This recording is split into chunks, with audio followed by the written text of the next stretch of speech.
yun. Dinig nyo ba guys?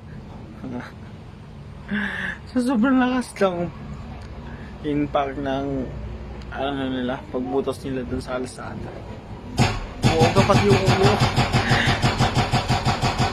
yung side ko, side ng kwarto, grabe. Nagsishaking pati yung ulo ko. Parang nasa tadimis ko ng ano ba yan.